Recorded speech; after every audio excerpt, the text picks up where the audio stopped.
So today we're going to finish up talking about Fischer projections. And Emil Fischer was one of the chemists that worked on carbohydrates in the early 1900s. And he came up with the shortcut.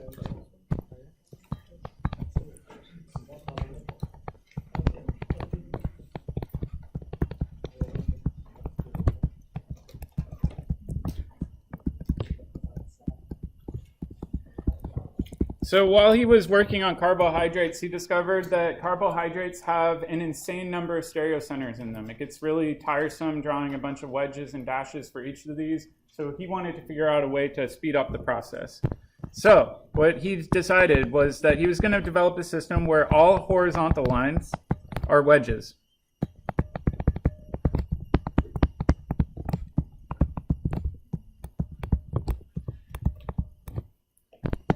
And all vertical lines are dashes. However, you don't show them as wedges or dashes on your paper. Instead, you just leave them as a regular straight line, but you keep in the back of your head, hey, when I'm drawing something horizontal, that means that it's a wedge. When I draw something vertical, that's a dash. So let's take an example. In this example compound, he just drew it as a quick cross, and he'd have an ethyl group here, maybe a methyl group here, an alcohol over there, and a hydrogen there. This would be the exact same thing as drawing it like this. So the things going horizontal are wedges. Things going vertical would be assumed dashes. Does that make sense? All right, I've got an analogy. This is the cat view.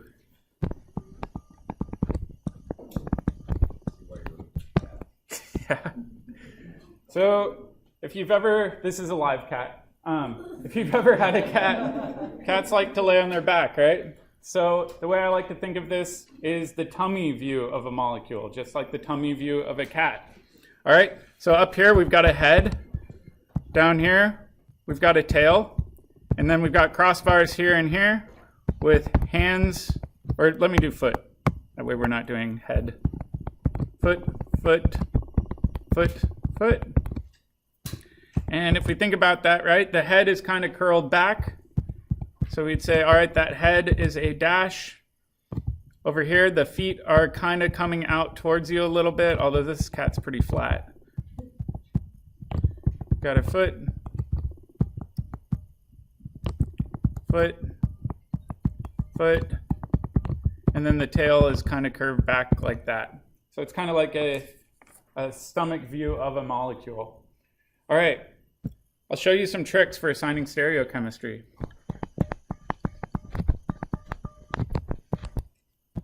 Let's take this molecule right here.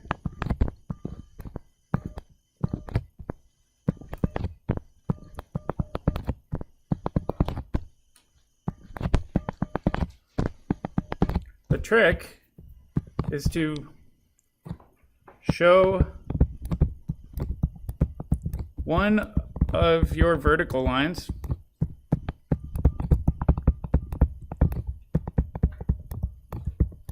as a dash, and then show one of your horizontal lines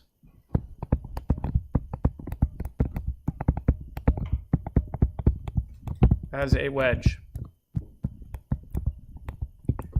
In this case, it doesn't matter which line we choose to show as a dash or wedge. We just need to pick one of the vertical ones coming off of a stereocenter and then one of the horizontal ones coming off a stereocenter. So what I'm going to do is I'm going to redraw it, and we're going to focus on this red stereocenter right now, and then we'll do the green one next. Okay? So we want to pick one of our vertical lines to show as a dash. Maybe I'll do the bromine as a dash in this case. All right, and maybe I'll do my OH. Actually, let's keep it like this. Let's do the hydrogen as a wedge. Sorry, I'm changing my mind here.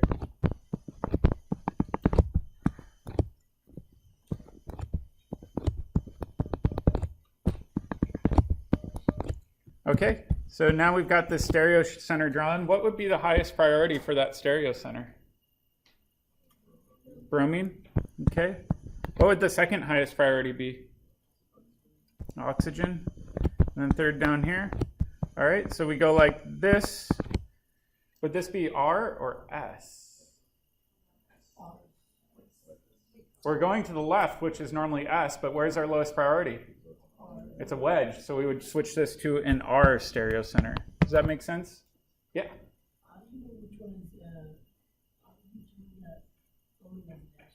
That's a good question. So the question was, how did I pick the bromine as a dash and the hydrogen as a wedge? You can pick any vertical line and make it a dash or a wedge. So theoretically, instead of making the bromine a dash, I could have made this position a dash and left the bromine as a line. Does that make sense? You just want to pick one of the two and represent it as a dash. Yep, and then one of the two horizontal ones should be represented as a wedge. All right, let's do the bottom one though. Okay, so let's redraw this a little bit differently over here. I'm going to leave the front, or top I should say, the same because we've already determined that that's an R or S. Down here though, off of the lower stereo center, I'm just going to pick, I don't know, I'll pick the OH again to be a regular line, and my hydrogen to be a wedge, which means my chlorine would be a dash. Highest priority would be chlorine, followed by the oxygen, followed by this. So that looks like it's twisting to the left. Would it be S or R? It would be R. So really quickly, we can look at this molecule up here and we can say, all right, we've done the work on this. This is an assumed R stereo center. And then this is an assumed S stereo center. Oh, sorry, R. Holy cow. Thank you. So if you're ever stuck, you can redraw it kind of like we did below, determine the stereochemistry for each particular carbon, and then go from there. Yeah?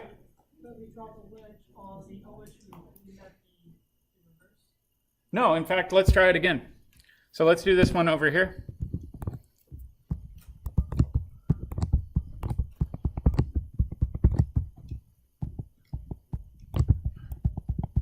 Let me clean this up.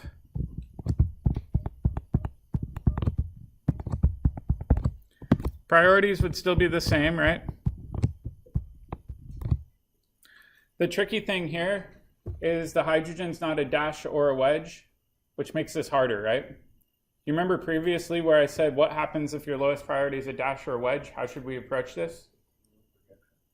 You can do a Newman projection. Alternatively, what you could do here is just make both horizontal lines wedges. If that makes it easier, just make them both wedges. We know they both are wedges, so you can represent them that way as well. Does that make sense? Yeah. All right, so what we're going to, yeah. They're both wedges, so that now we consider hydrogen as the lowest priority, and we can reverse. Yeah, so hydrogen, the question was, because we're showing them both as wedges in this case, we know hydrogen's the lowest priority. We can quickly flip the assignment to get the correct configuration. Is that what you were saying? Yeah. Yes, yes. So if it's easier for you to draw the horizontal line as both wedges, that's fine too. You can definitely stick with that. So it's going to be R? Nope. Oh, yeah, sorry. This would still be R, right? Because it would be 1, 2, 3. This would still be R. So really, these two molecules, you can represent them either way, whichever one is easiest for you to interpret. All right. So what we're going to do with the remainder of the time is the stereochemistry in-class activity. The first page is working on naming. So I'm giving you the name of a bunch of compounds, including stereochemistry. See if you can draw the structure. The challenge one is particularly difficult. Don't worry if you can't get that one. And then on the back page, it says determine whether the following molecules are optically active or not optically active. What does it mean when I say optically active? Whether it rotates plane polarized light. Chiral molecules rotate plane polarized light. So another way of asking this would have been circle the molecules or determine which molecules are chiral and which molecules are not chiral.